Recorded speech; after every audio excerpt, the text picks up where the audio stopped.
You're listening to Never Go Against the Family, a podcast by the University of Northern Iowa Family Business Center. In this episode, you'll hear Dan chat with Jody Schulte. She's the marketing manager and a fifth-generation family member of Jefferson Telecom in Jefferson, Iowa.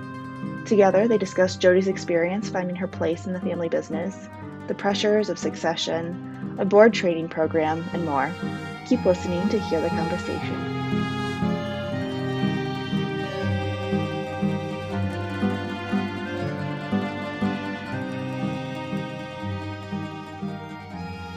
Hey everybody, this is Dan Benkin with the UNI Family Business Center here in Cedar Falls. I'm joined today by Jody Schulte, who is a marketing manager for Jefferson Telecom, a family-owned company obviously based in Jefferson. And we're coming to you today with another episode of Never Go Against the Family, the podcast that helps you stay out of trouble with your family and hopefully keep your job with your family business. So anyway, Jody, I wanted you to maybe introduce yourself first.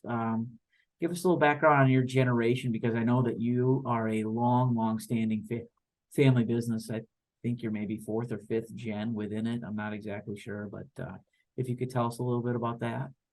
Sure. Thanks for having me. I appreciate the opportunity to talk this morning. As Dan said, my name is Jody Schulte, and I'm the marketing manager for Jefferson Telecom in Jefferson, Iowa, which Jefferson's in central Iowa, about 60 miles northwest of Des Moines. Pretty small community of 4,500 people. As far as myself, I grew up in the family business. Dan was right. We're actually in the fifth generation. My brother and I are involved in the business and work for the business, and fifth generation for the business. Grew up working summers, a little bit during school in Jefferson, would stuff bills, do some of the office work and some special projects, but went off to college, went to Luther College in Decorah. Ooh, Luther. Met my husband there, and at the time we got married right out of college that summer, right after we graduated. And I knew we were coming back to Southeast Iowa. My husband had a family business himself that he was planning to take over and run in Southeast Iowa. So at that point in time, I never really thought that there was an opportunity to come back to the family business, just based on proximity of where we were living. So you never had conversations with your parents then, or with aunts and uncles or anybody else who was in the company then, really? I did not, as far as actually working for the family business, Dan. I knew that there might be some possibilities to be on the board of directors in the future. Okay. But as far as working for the family business, I just really didn't see how that would work. Once my husband came into the picture, it might have looked differently otherwise, but I really didn't. So I felt fortunate. After we moved back to Southeast Iowa, had a couple of other positions. When my dad approached me, it was roughly 8 years after graduation or so, and asked if I would have any interest in working for the family business, but doing it remotely. He was kind of ahead of the times on things. I guess so. On that remote work environment. So those that transitioned to that during COVID, I was years ahead of the game on that. So it's been a lot of fun. So how did that conversation go with your dad, as far as, because I see that happen with other family businesses, the kids want to move away or whatever, they want to do something. Right. Somewhere else maybe for a while. Like, how did you set up parameters? Did you report to your dad? Did you, or an uncle or an aunt or whatever? Did you talk about how are we going to make this remote thing work? Right. Are you going to pull your weight and those kinds of things? Like, was there much conversation about how that was going to look or feel? No, there definitely was. Okay. Our dad's always been pretty clear with us too. He's always been a big person on educating himself, and especially when it comes to family business. So for many years, he's been reading, trying to figure out succession for the business. I think there's also a lot of pressure, more so too, as you get further down the line in different generations. And as you all know, not too many companies make it to the fourth, fifth generation. So he wanted to see the business succeed and trying to figure out how to do so. He worked on that for many, many years. But as far as myself was concerned, he had always said, if somebody wanted to work in the family business, you needed to work outside of the business first, which I feel is very smart. And a lot of family businesses have some sort of requirement where, you need to work a couple of years outside of the business or something to that sort. Yeah. So he had always encouraged us, we needed to work outside of the business first to get different perspective. And I think it helps to build respect too with the staff. So in my scenario where, I was not going to live in Jefferson, I just started on my career path and really didn't think too much about it. But our oldest, who's now 18 at the time, I was working a lot. My husband was working a lot for his business too. And our youngest was kind of growing up with a babysitter and not a parent there as much as we would have liked. And I think he saw that and basically sat down with me. I remember the phone conversation when he called me and said, would you ever consider working for Jefferson Telecom? And at that time, I was pretty open and said, I guess I'd really not thought about it much at that point in time because I didn't know that the opportunity existed. But they were contracting with someone to do marketing work that actually used to work for the business and moved to Des Moines and started his own marketing firm. And my father basically said, there's no reason why you couldn't do this for us instead and do it from your home. He knew also that I really I was the HR director of our hospital in Southeast Iowa, and he knew I enjoyed that piece of it a lot. But we're a small company, we only have 15 employees. So hiring, we might get a new hire every couple of years. It just doesn't happen very often, but that I would be able to dabble in that a little bit too. But it was a conversation. I remember kind of writing out expectations, the job description, and getting that approved and what my expectations would be of my position since I was not there physically in the office, what that would look like. And I remember we both kind of signed on the dotted line on what was expected and went from there. Yeah. So there was a lot of pre-thought that went into it. And for sure. And then because of that, do you feel like it's helped you and him and everyone else from, managing this remote thing and there's been some, I don't want to even say stumbling blocks, but communication's been key from day one, especially when somebody's working remotely. Yeah. It's very important. I remember early on developing kind of a marketing campaign, and I just assumed all the staff were aware of what the campaign was, but I had not communicated it to anyone because I wasn't there. Sure. In finding those tools to increase communication between myself and the staff too, so that everybody is on the same page and aware of what's going on has been really important. And did it help you too with employees, non-family employees, especially that you had worked somewhere else and had some other experience, do you think? I think it definitely does. It helps to build that respect. It's not just a given that, oh, well, Jody got this project or this was handed to Jody. I had some of that outside expertise and could bring a different perspective. So I think it is really important to gain that respect.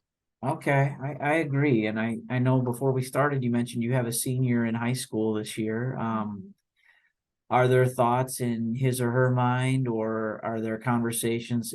If you and your husband are both part of family businesses, I think that's obviously kind of a cool dynamic to begin with. But are there conversations you're having with your kids about what would be expected of them or what a path for them? Yeah. That's a good question. And it's really not something I've thought too much about. It actually just came up last week, though, Dan, with some of our other fifth generation. We're starting to form kind of a task force to discuss whether we're at a stage to develop a family council, or we're having some conversations on a family assembly, kind of a one-time event, once a year, every other year, to bring some of that sixth generation spouses into the picture. And that question was asked of me because I'm the oldest of the fifth generation, and our daughter, who would be sixth generation, the question was asked of me, would she even have interest? Have you had those discussions? And to this point, we really haven't. We have two girls, and we want them to kind of forge their own path in the future too. But yet, there might be opportunities for them to be involved. Just not sure what their direction will be, but yet we don't want it to be anything forced upon them. It's kind of a delicate balance, so that's probably why we haven't had much of the discussion at this point. I mean, I think about how you mentioned your experience. It's a delicate thing there with, you don't want them to have to feel any kind of obligation, burden, etc. But at the same time, you want them to also feel welcome or know that there could be opportunity. Now, granted, smaller companies have fewer opportunities maybe, but at least there could be something. So I get that. I think that is kind of for sure. And one thing just to share too, that our fourth generation, so in some respects, it's almost like we're more of a third generation company, because until that point, our family was very small, and now it started to kind of spider out, and there's more people involved as our generations. We've gotten down to the fifth generation, but our fourth generation did a lot of work, and I would suggest this to other family businesses, 25 years ago, did a lot of work on developing on how we're going to bring the next generation into the picture, into the mix. Okay.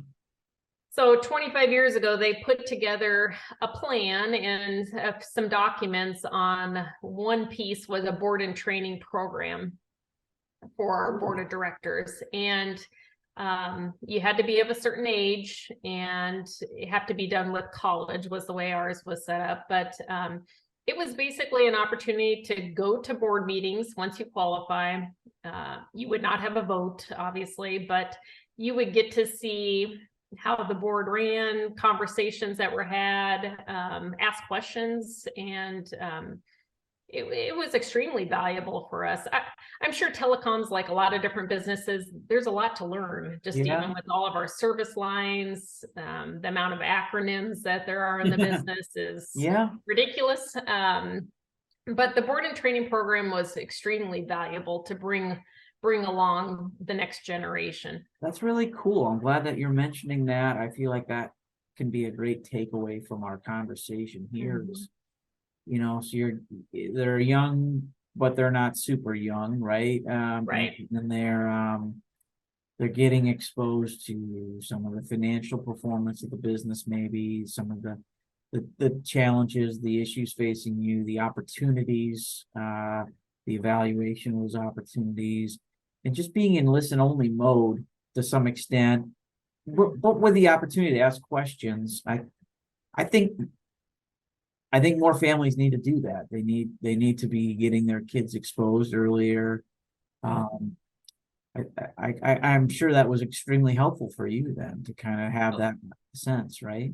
It definitely was, because I was one of the first fifth generation to get to sit at the table with the other fourth generation, and even just learning from all of the fourth generation and their years of experience and that legacy there.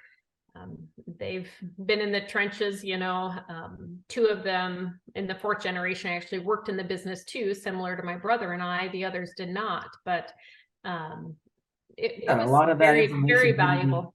Would have been lost, or it would have been, you wouldn't have been exposed to it, right? In the meaningful, in the moment type of way that it probably was during those board meetings and things like that, right? So exactly. And we got to go to strategic planning sessions and oh, really? Listen and provide feedback. They definitely let us provide feedback on the future of the business and sit in and participate in those conversations also.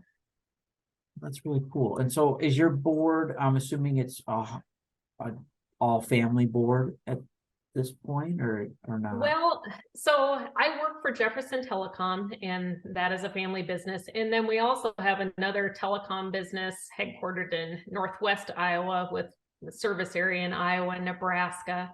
Yeah. It's called Westel Systems. So for Westel Systems too, that's family members on that board. In Jefferson, we do have an outside advisor on our board. We brought him on about 5 years ago. It's a smaller board in Jefferson, but I would definitely recommend getting outside advice. That's where I'm going. Yeah, having an outside advisor is huge. It's very important to have someone without that vested interest in the company, that ownership. He does have telecom experience, which is helpful, but yet he's kind of on a different angle as far as the telecom experience is concerned. So he does bring that different perspective and challenges us, and I think helps to kind of keep us in check. Yeah. So I definitely encourage outside advisors, board of directors. I think they can bring a tremendous amount of value to the board, as long as they're not friends.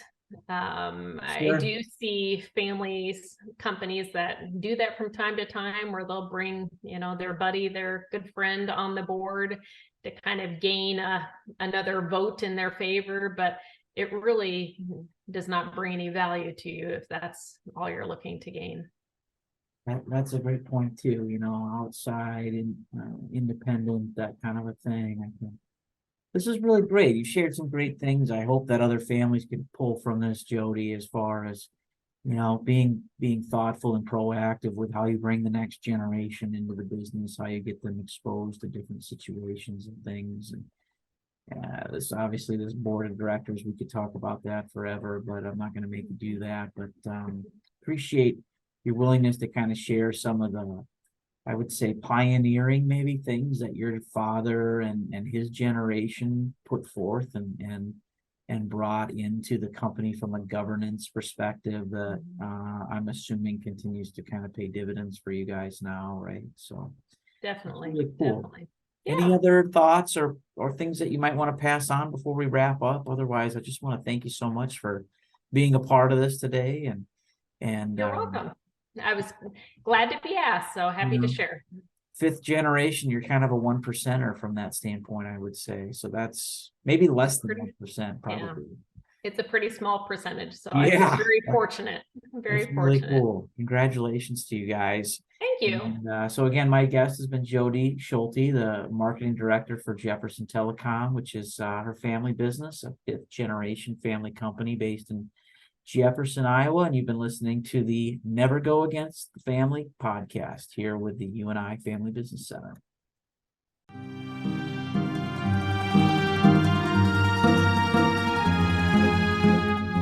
Thanks for listening to this episode of Never Go Against the Family, a podcast produced by the University of Northern Iowa Family Business Center.